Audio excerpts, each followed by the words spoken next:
Olá, você está aqui no canal Amador. Vamos aqui falar de mais um livro e sim, né? Vamos falar de releitura de Percy Jackson. Fazia muito tempo que eu tinha parado já de ler Percy Jackson, que eu li toda a saga, né? As duas sagas, na verdade, né? Dessa história do Rick Riordan. E Percy Jackson para mim funciona também como Harry Potter na questão de formação, né? Do hábito de leitura. Então, para mim passei muito tempo ali lendo um livrinho do Percy Jackson ali por ano e tal.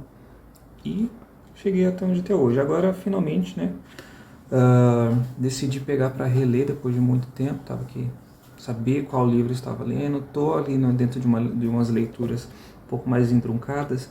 Aí resolvi pegar, né, depois de muito tempo, esses livros para ver o que eu encontro neles novamente, né. Então, vou aqui fazer uma sequência de livros, pelo menos da saga Os Olimpianos, né?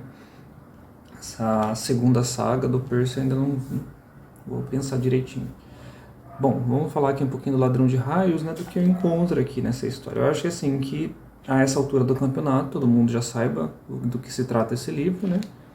Mas para quem não sabe ainda, que eu acho um pouco impossível, Percy Jackson, essa criança, ela mora nos Estados Unidos e ela descobre ali, quando ela atinge a adolescência dela, ela descobre que ela é filha de um deus, né? Os deuses mitológicos ali gregos existem e eles estão entre nós, né? E nisso que ele descobre, ele corre muito perigo ali fora, né, onde ele mora. Logo no comecinho, por exemplo, ele é atacado pela uma professora dele enquanto ele estava fazendo uma visita a um museu. E nesse ataque ele descobre que a professora não era humana e descobre também que seu amigo, né, seu melhor amigo, ele era um sátiro, estava ali para ajudá-lo, estava ali para guardá-lo, né? E descobre também que o seu professor é o Quiron, né, um centauro. Dentro da mitologia grega, esse centauro, Quiron, foi um dos grandes formadores de heróis, né? E o Percy, ele remonta um pouquinho também a ideia de herói, porque até o nome dele vem de Perseu, né? Um dos grandes heróis aí da mitologia grega. Então, nisso que ele descobre essa ascendência dele, mitológica grega, né? Ele questiona ali a mãe dele fala que por muito tempo falou que o pai dele já era uma pessoa ausente e tal. E beleza. E acontece, a professora atacou ele porque acontece, em determinado período da vida desse semideus, ele começa a exalar um cheiro. E isso atrai as criaturas, né, a atacá-los, a matá-los, enfim. Então é o que acontece com Percy. A professora dele, a senhora Dodge, sentiu o cheiro dele e atacou, né? E tem um longo espaço aqui dentro dos Estados Unidos chamado acampamento meio-sangue. É para onde todos esses semideuses, né, vão para fazer seu treinamento e também se sentirem protegidos do mundo lá fora, né, dos monstros que vão atacá-los. Então é nesse espaço que vai viver o Percy aqui. Chegando lá, ele não sabe ainda quem é seu pai, né? Ele faz uma alusão ali, mas durante o treinamento que ele faz, aí ele percebe, ele tem ali o rito de iniciação, aí ele descobre que o pai dele é Poseidon, deus dos mares, né? E nisso ele também descobre que ser filho de um dos três grandes, né, Poseidon, Hades e Zeus, também não é boa coisa, porque é dito que os três grandes fizeram uma promessa de não fazerem filhos, né? E quando a gente se trata de mitologia grega, não fazer filho é quase uma coisa impossível, não é mesmo? Aí ele descobre que não é boa coisa e tal, e assim, né, com grandes fardos e grandes responsabilidades. Logo disso, o ladrão de raios acontece no sentido de que o raio mestre do Zeus, não um, né, mas o raio mestre do Zeus some. E o Zeus, ele acha que o próprio Percy, né, amando de Poseidon, roubou esse raio dele, né? E Percy tem que provar ali que não é ele, né? E logo ali no comecinho também a mãe dele, quando eles chegam ali no acampamento meio sangue, fugindo de um minotauro, a mãe dele some, né? e Hades fala que a mãe dele está no inferno. Então ele precisa chegar até o inferno e salvar a mãe dele, né? Ao mesmo tempo também tem que pegar esse raio de Zeus e devolvê-lo para o próprio Zeus antes que aconteça uma guerra. Então esse aqui é o panorama desse primeiro livro aqui. E duas características que chamaram a atenção durante a leitura desse primeiro livro foi a questão da intertextualidade, que você vai ver também em toda a obra dele, né? E também a questão da motivação, que é, metaforicamente, ali um grande salto para você pescar aqui do porquê ele escreveu esse livro, né? A motivação se faz valer, se você olhar lá no comecinho, na dedicatória, ele vai dedicar esse livro ao filho Halley. E o filho Halley, ele tem muito de Percy Jackson, ou seja, Percy Jackson tem muito de Halley.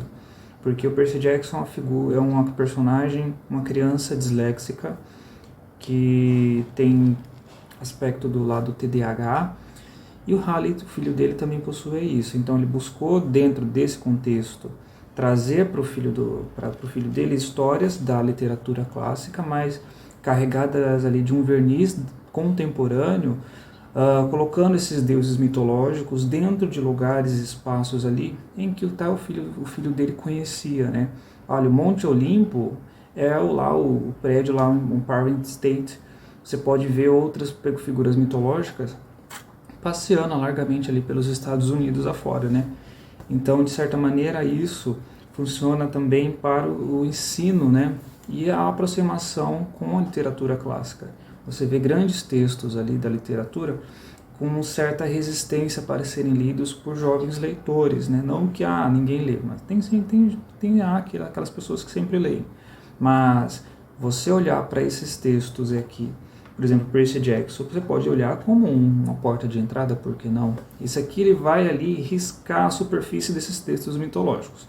Vai trazer grandes características, mas não é do seu fim, né, na verdade. Né? O grande mesmo e profundo conhecimento da literatura clássica a pessoa só vai ter lendo propriamente esses textos, e não necessariamente só Percy Jackson, né? E a questão da intertextualidade é justamente isso. É você buscar nesses textos clássicos e trazer para dentro desse corpo aqui grandes detalhes, grandes histórias, grandes personagens, colocando eles dentro de um contexto diferente, mas não descaracterizando nenhum deles, né? São aquilo que são dentro da literatura clássica, mas aqui trazem dentro de uma outra nova roupagem, né?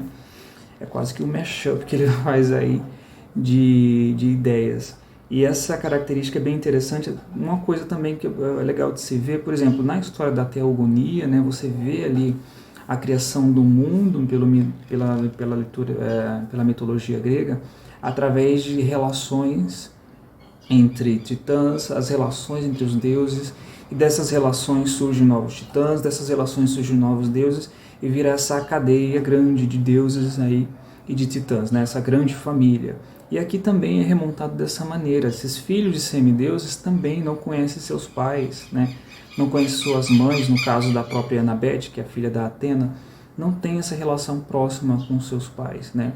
De fato, eles descobrem ali aos poucos quem são eles, apesar de que ainda não possuem uma relação muito próxima com eles, até porque são deuses, então eles não querem trazer uma proximidade muito grande com seus filhos para não causar um certo favorecimento. Mas você vê ali uma pitadinha de ajuda aqui e acolá. O próprio Percy também recebe a ajuda do Poseidon em determinado período ali da história. Isso de fato é interessante. E metaforicamente ele coloca aqui para o Halley, então para qualquer outra criança também que pega esse livro para ler, que apesar dentro da escola ele possuir algum detalhe ali que o torna, por exemplo, um alvo fácil para bullying, um alvo fácil para outros tantos de preconceitos, coloca a história desses meninos, né, de meninas, com dislexia, com TDAH, com essas crianças que se sentem diferentes daquele grupo, como pessoas assim, você tem dislexia, você tem TDAH, mas aqui, o personagem que tem isso, ela é herói. Ela é herói, ela tem grandes feitos, ela lá fora ela corre grandes perigos, meio que metaforicamente induz a criança a encarar as adversidades da vida como uma passagem ali de fases, né? Não assim do modo simples que eu estou falando, mas respeitando cada um o seu contexto e complexo de dificuldade, né? Mas eu acredito que essa intertextualidade é o grande atrativo dessa série, a começar pela porta de entrada desse livro aqui. Se você gostou do vídeo, curta, se inscreva aqui no canal. Fica a dica aqui desse livro interessante. Mais para frente eu vou trazer as minhas considerações dos próximos livros dessa série. Até a próxima.